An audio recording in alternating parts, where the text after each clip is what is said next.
We got a Kyle, we got a Todd, we got a Dan, and we got Jay's news. And they got Kaz Okamoto introduced to the media. What was that, on Tuesday? Spoke some English. He has already ingrained himself in the hearts of Jays fans. Where's this reverberating around Major League Baseball, Todd? I think it's actually a big signing for them. It shows the Jays have a little bit of international appeal. They're willing to play ball with some of the perennial powers in the sport right now, and they're continuing some of that momentum that we talked about potentially being difficult for them to achieve this offseason in the wake of coming up a few outs short against the Los Angeles Dodgers. But you get positive news stories throughout Toronto media, and there's reason to believe that they're not just going to be a flash in the pan. And like I joked with you last week, Kyle, we just have to avoid the 7-17 start before every Jays fan jumps off the bandwagon that may finally be buying back into the Leafs and an improbable playoff run amid the Austin Matthews resurgence. It's literally the only thing that could go wrong at this point because the Toronto media loves a slow start. Todd, convince me this guy isn't one of the top 5 signings in the offseason. I'm not going to convince you one way or another. I just want to see sometimes how the positional players can translate to Major League Baseball. We've seen a couple of these Japanese phenoms come over, and it appears, at least for me, over the last 3 to 5 years, and this may be more narrative driven than any quantitative basis, that the pitchers have found footing a lot faster than some of the guys that are being asked to contribute offensively. Now, of course, Shohei Ohtani is the outlier for all things, Japanese ball players coming over to join Major League Baseball. But I think this addresses a major need both defensively and offensively for the Jays. So nothing risked, nothing gained. And I think there's a lot of reason, and rightfully so, to be optimistic about what he can contribute for this team offensively. I talked about this with Keegan, how George Springer was spotted at the, I guess it's called TGL, the indoor golf, along with Kyle Tucker. So that's good news that Springer is sitting talking to another potential Blue Jay. But Todd, I want you to explain, how is this indoor golf thing still happening? Is this a money laundering operation? You know what? It's a great question, and I have to believe there are some powers that be looking for content to fill the airwaves during a relatively slow time of the year on the sports calendar. But the fact that they were running some of these events on a Sunday against the NFL tells me, Toolsy, that they just don't care if anybody actually watches. There's sponsorship dollars coming in one way or another, and that's all they truly care about. But it begs the question, can they recreate these type of venues in cold weather climates with undulating greens, things that can move all over? But I'd be lying if I said I watched any more than about 3 holes for when they unveiled the TGL last year and it got off the ground. I can't latch on to one of these fictitious cities and these so-called rivalries that are being created in this league. And it boggles my mind because they have like team owners. Are the guys who are buying these teams, are their friends not saying, what are you doing? I mean, look, somewhere along the way, people had to try and figure out alternative investments. And once the NFT market dried up during COVID, maybe TGL became the next best, greatest avenue to try and be able to move your money. That's another great worthless spot to store some money and disappears. At least there's a little less JPEGs involved and a little more action. But what does this mean? This is now, how many times has Kyle Tucker been directly tied to this Blue Jays franchise in this offseason via visits here or buddying with the other guys there? The Jays have to be the front runner. What's the holdup? I think the question is, how many days has Kyle Tucker actually spent in Toronto? If the Jays were smart, they wouldn't bring him north of the border until they absolutely had to in April. Because let's be honest here, guys, nobody wants to be in the GTA from American Thanksgiving through about the middle of March. So keeping him closer to the spring training facility in Dunedin is a brilliant move from Jay's leadership. If George Springer and company can keep him down in Florida as long as possible and not introduce him to Canadian spring until he's playing meaningful baseball up there in early April. Yeah, if he came here in the last couple weeks, he would have no chance of signing. He's probably asking the guys, can I go check out Toronto? No, here's our spring training facility. We'll bring it to you. Exactly right. See, they're thinking smarter. They're being more strategic. They've gone through the off seasons and the hot stove of being spurned by high-priced free agents in the past.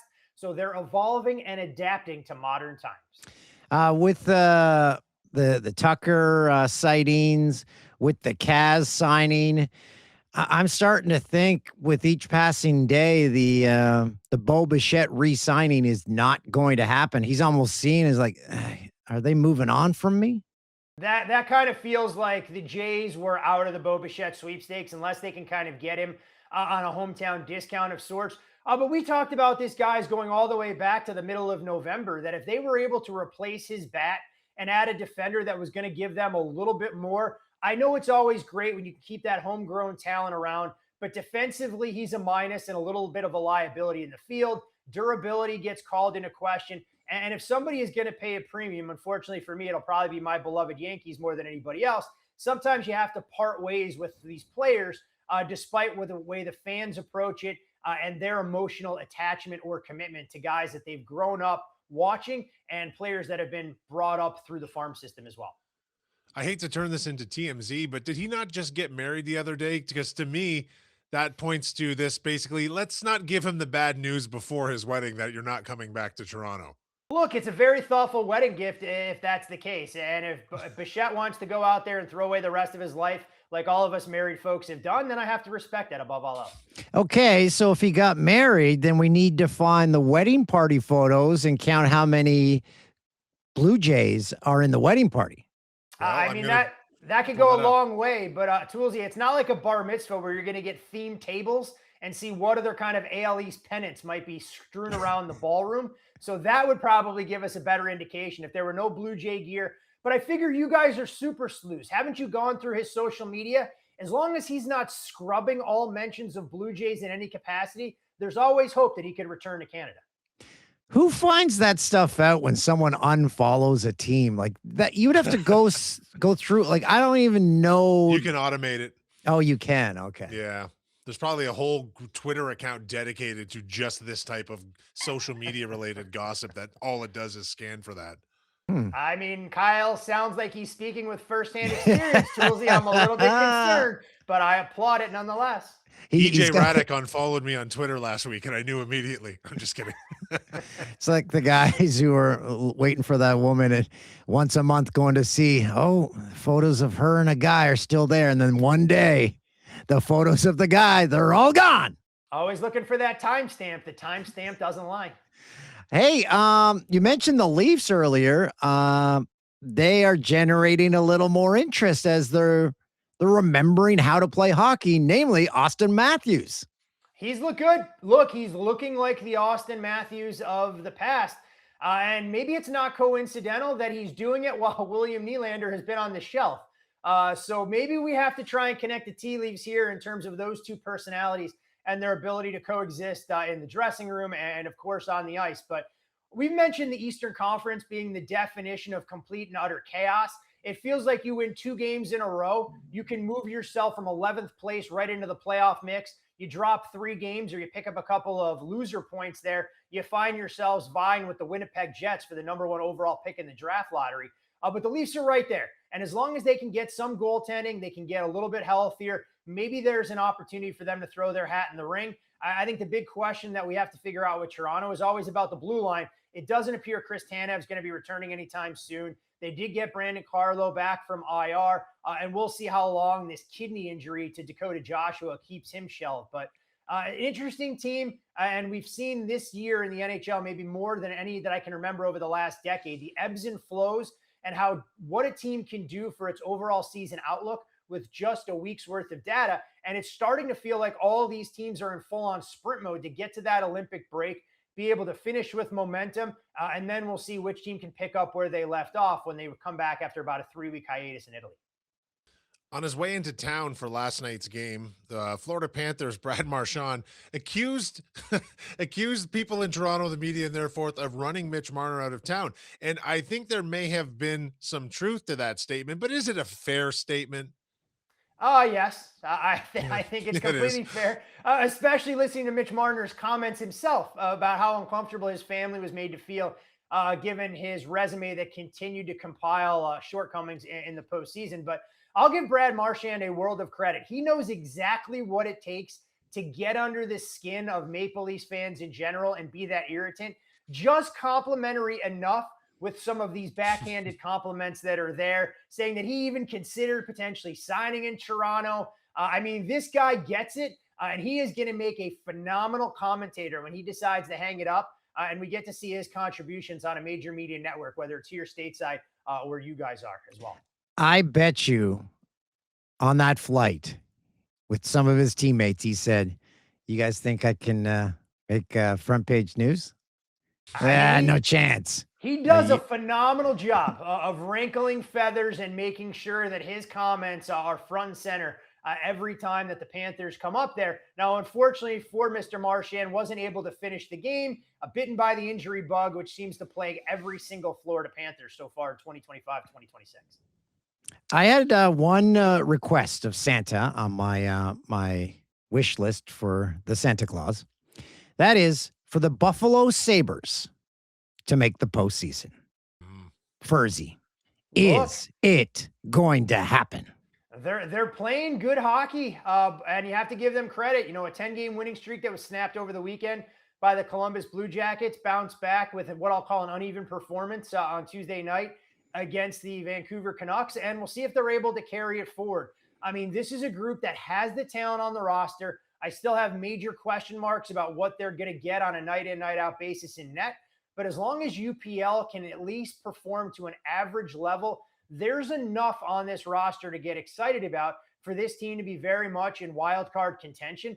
And even when you look at the dynamics in play in the Atlantic Division, I think Tampa is a clear cut number one. I mean, they're riding a win streak and they're doing it with a makeshift roster, which, in my opinion, should have John Cooper right up there for the Jack Adams Award, but different discussion for a different day. But do any of the teams in the division, the way they're playing right now, scare you? I mean, Montreal's been inconsistent. I don't think any of us necessarily buy into the consistent scoring from the Red Wings and the John Gibson experience. We've talked at great lengths about the Leafs. So why not the Sabres finding a way to try and get right into the mix? So if I'm looking at a yes, no price right now, I think Buffalo warrants a whole lot of attention for them to get into the playoffs and give the folks in Western New York a little bit to get excited about as it pertains to postseason hockey in the National League.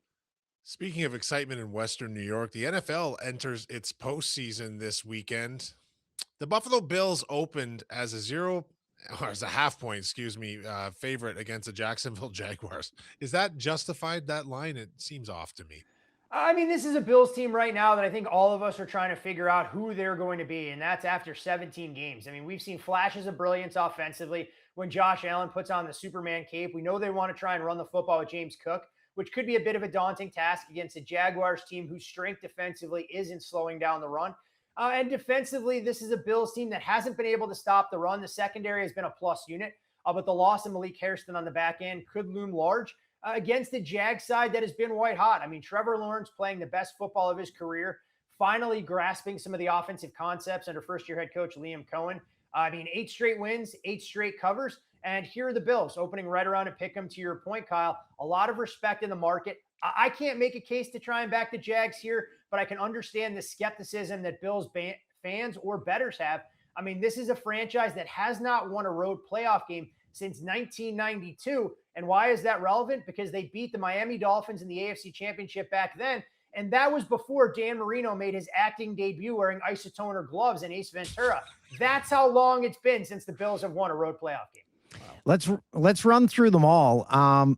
Starting with the 4:30 game on Saturday, and you always look at that window and then look at the teams and say, "Oh yeah, that's why they got put there." It's the Rams and Panthers. How embarrassed should both of these fans and fan bases feel, Toolsy, that the Houston Texans, for the first time in seemingly a decade, aren't playing the first game on Saturday? That it's the Rams and Panthers, but this is a Panthers team historically bad by NFL playoff standards when you look at their point differential. If they close as a dog of 10.5 or more, it'll be the largest home underdog price tag that we've ever seen attached to a team. The Rams went into Charlotte earlier this year, lost 31-28, getting upset as more than a touchdown favorite. But you dig into that box score, I mean, that was more self-inflicted than anything else. You're not stealing anything looking to lay this kind of number with the Rams. But if I'm looking at the player prop market, I think Bryce Young is going to have to do a decent amount, especially if they're playing from behind. If I was getting involved in this game, I'd make a slight case for it going over on the completion number for Young at 19.5, and I'd be much closer to laying that lumber with the Rams than I would be to back the Panthers as a dog. Great rivalry Saturday night. Green Bay heads to Chicago for a playoff game. I don't think anyone had this on their preseason bingo card, but it has a chance to do huge ratings and be a monster of a football game. Yeah, and only the third time for these historic rivals that are going to meet in the postseason. The last time coming back in 2010 with Jay Cutler under center. And Bears fans have kind of said this season has taken them by surprise. They're always irrationally optimistic.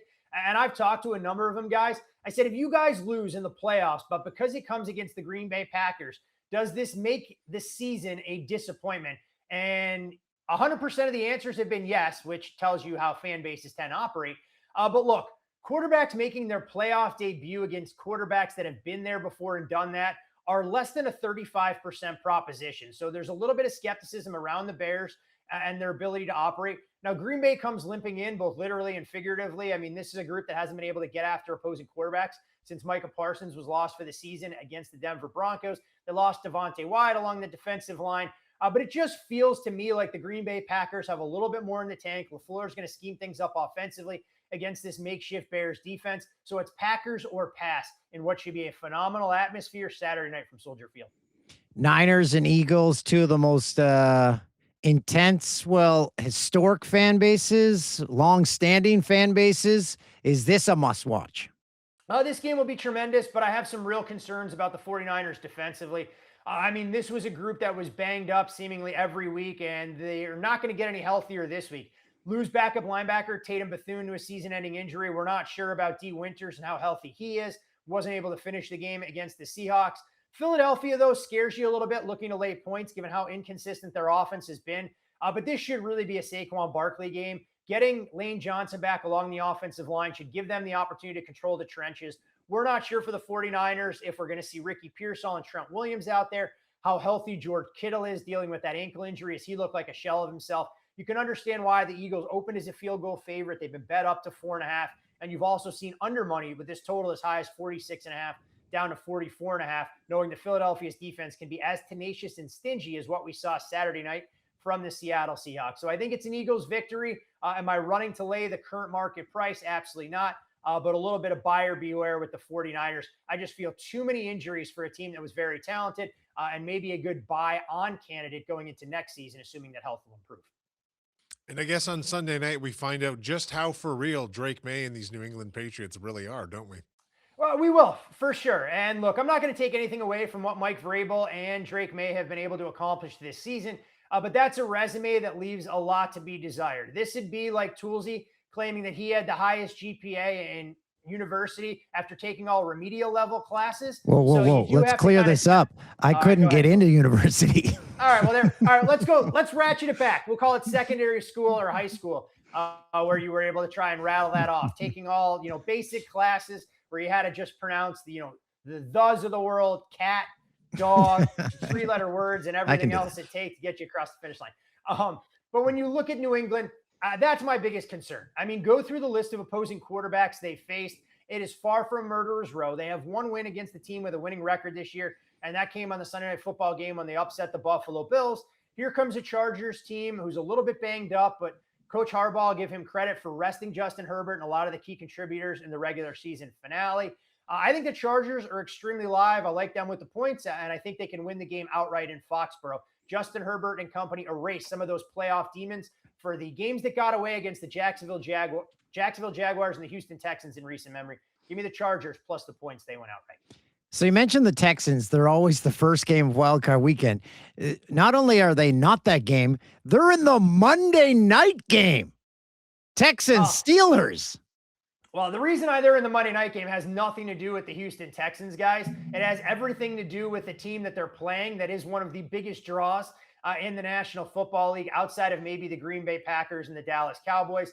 So you can see why TV executives were doing everything they could to put the winner of the NFC North on that Monday night slot. They happen to get a fortuitous bounce that it's Mike Tomlin and the Steelers. Look, the Steelers have taken money. This game got as high as 3.5. There's been a real appetite to back the home underdog. We're going to hear from now until eternity, or I guess kickoff on Monday night, about how the Steelers just don't lose on Monday Night Football with Aaron Rodgers and Mike Tomlin and company. I can understand the optimism. I think this game actually can be a little bit higher scoring than that total of 39.5 indicates, but buyer beware. Wild card weekend has typically not been kind to those folks like Mr. O'Toole who are rooting for points, and more points. And Todd, sorry, Dan, go ahead.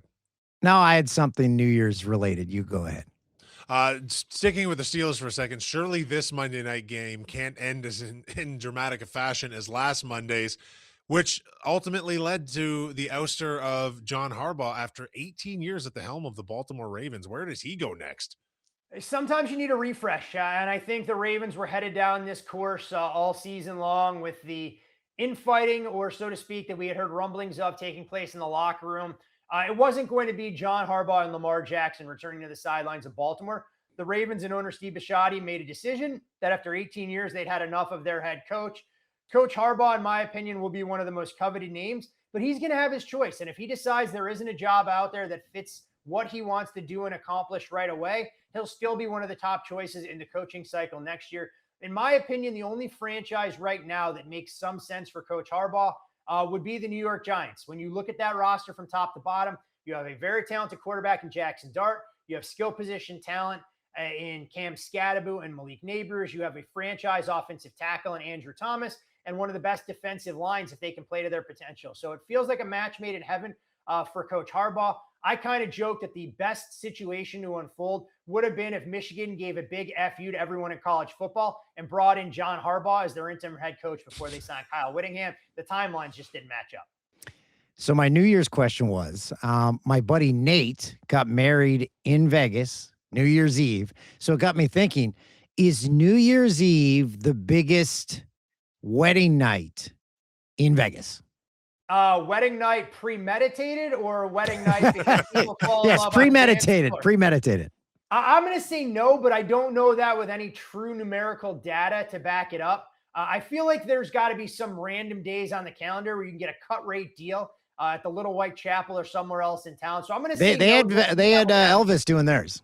Yeah, so there we go. That's the best way to do it. Did they do it on the Strip though, or did they do it in a seedy spot closer to downtown? Because I'll tell you one thing, Dan. You've never really lived until you've gone to an impromptu wedding at about 1 o'clock in the morning in some of the seedier areas along Las Vegas Boulevard, closer to Fremont Street. That's how you know you're flirting with death. Here's a fun wedding story. I had a buddy got married in the Bahamas to a woman he met that night. Woke up the next day, said, "What the heck? I got married." And they later deciphered it and they found video of it. And it happened as the sun went down. And because the sun was down, it was not a legal marriage. A rule is you can't get married when the sun is down in the Bahamas. So he got saved by the sun. This sounds like the ultimate loophole, and let that be a message or lesson for all of our viewers out there. That should they want to try and propose but don't actually want to follow through, make sure they plan their wedding in the Bahamas after dark so it's not legally binding. Well, why are we getting married at 10 p.m.? No reason. Yeah, don't worry about it. This is when we got the best deal on the preacher to try and make sure he was readily available. And the drinks actually went down by about 25% if he did it after dark. Romance is dead, and it died here on this show this morning.